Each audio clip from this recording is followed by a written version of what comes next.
Hey everyone, RogueGold here. Welcome back to the Division 2, and welcome to Year 8, everybody. The new season, an update is kicked off, and to begin our coverage of it, I wanted to make a very quick video dedicated to explaining, but more importantly, visualizing the procedure and rules around upgrading an item into the new prototype quality. Prototype gear is one of the largest and most sweeping new features and systems being added with this update. There's been lots of discussion about it online, and even before launch, there were already many misconceptions and falsehoods being shared around about it and the rules about upgrading into it. But to make matters worse, there is a visual bug in place with this launch, making people think that their items have been incorrectly altered when they have not been. And then aside from all that, there's the fact that the devs themselves issued a warning when it comes to prototype upgrading skill tier items, and at least as of right now, there is no in-game warning to notify people of that. I think that's a huge issue that needs addressing. So there's a lot going on here in this video. I just want to try and set the record straight as best I can. So if you find this one helpful and you want to see more from me in the future on the Division 2, then be sure to subscribe. A big shout out and thank you to our channel members. As always, it is your support that has kept me here, kept me going into Year 8 of the Division 2, which is wild, so thank you. But without further ado,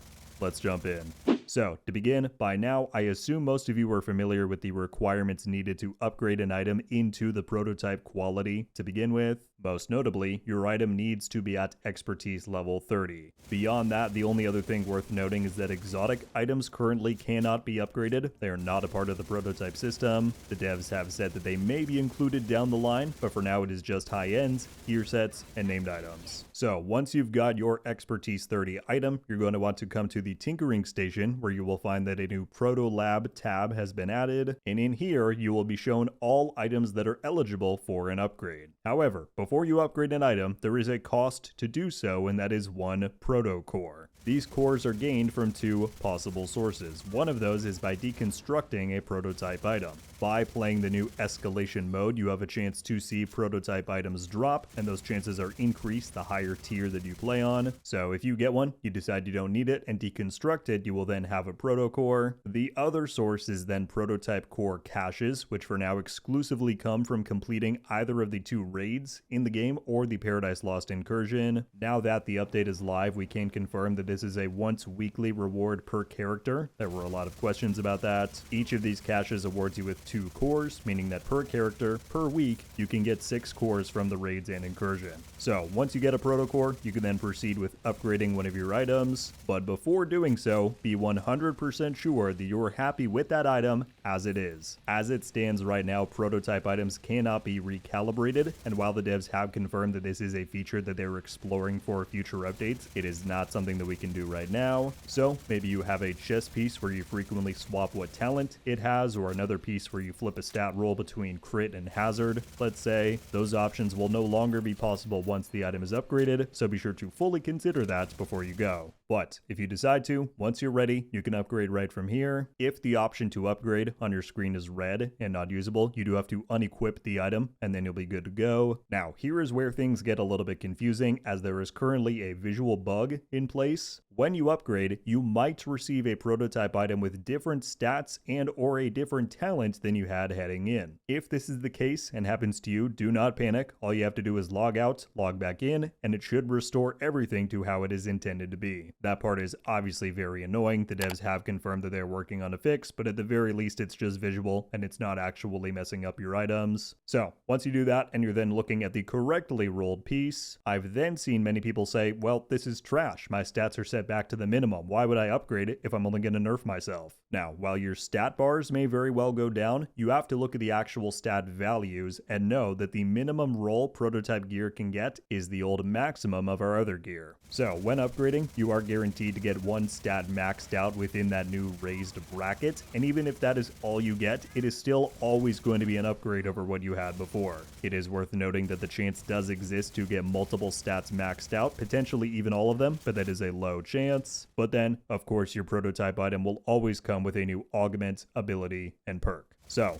makes sense. I hope that any lingering confusions got cleared up with that. I know that there was a lot of initial rage around the idea that stats and talents were being re-rolled, and obviously that was fully justified, but thankfully, again, it is only a visual bug that can be rid of quickly. All in all, hopefully you now understand exactly how the prototype upgrading process and rules go.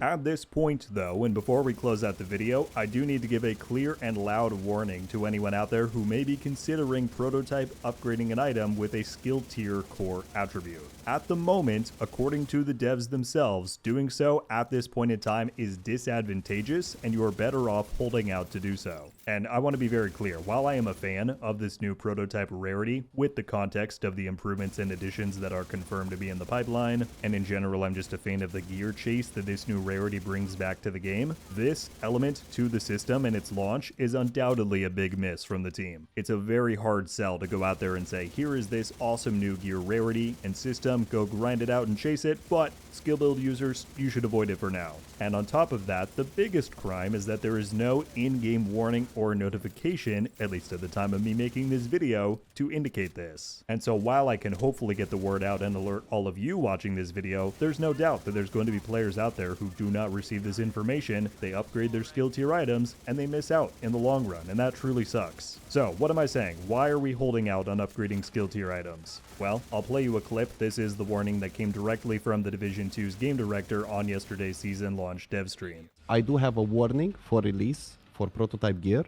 Now, if you plan or if you already play a skill build, bear in mind, I'd say hold off on upgrading your current gear if you have it at expertise level 30, upgrading it to prototype. We've played a lot. Skill tier is an interesting stat that we have in the game, right? It has no ranges, so I couldn't. We tried a bunch of things in order to make it interesting for prototype.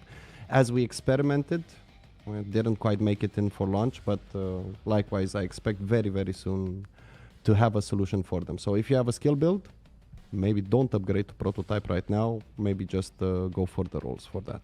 So what he's getting at is the fact that by upgrading a skill tier item to prototype, whereas weapon damage would scale up, armor would scale up, you currently receive no benefit for skill tiers. It stays static at 1. Now, according to Alex in the clip, a change for this to allow skill tiers to receive a power bump is coming quite soon, but for now it is the case that they do not, and because of that they recommend holding off from upgrading. To clarify, I saw some misunderstandings of this. All other aspects of a skill tier item will still correctly prototype, if you will, right? Minor attributes can still be raised to the new stat values, you will still get an augment, but regardless, if your core stays static, then that's not worth it, and this whole situation is very unideal. I would go so far as to say that the team seriously needs to consider and investigate some kind of retroactive grant or compensation package for anyone who does upgrade a skill tier item to prototype in this interim period. Again, not every player reads patch notes, watches dev streams, follows YouTube channels, right? Some people out there are going to lose out because of this. And especially since there is no in-game warning, again, I think they should consider, if possible, going in and retroactively buffing all prototype skill tier items once whatever change they're working on goes live, or perhaps granting a bundle of materials worth 1 item's expertise 30 upgrade costs for each skill tier item that a player may have already upgraded. We'll see how it all plays out, but yeah, this whole dynamic with skill tiers is undoubtedly the biggest downside and miss with the release of prototype gear, in my view. Well, there you have it, everybody. That is a quick look and guide on the rules surrounding upgrading your items to the prototype quality, as well as a big PSA and warning about upgrading skill tier items at launch. I hope this helped out. Again, I saw a lot of confusion surrounding this for the past few weeks. I took a guess that this might help clear some things up for people. Certainly, if you have any further questions about the whole prototype upgrade topic or prototype gear in general, feel free to ask and I will do my very best to clear things up. Additionally, would love to know what your first impressions and thoughts are now that we have prototype gear in our hands, and how do you think the team should approach handling the current skill tier situation? I'll be very curious to hear all of it. That's all I've got though. Thank you all so much for coming by and watching. I'll catch you back soon, but until then, RogueGold out. Oh! We just got a Ravenous! I might not be friendly. Let's go. Coming to the Division 2. Let's go! And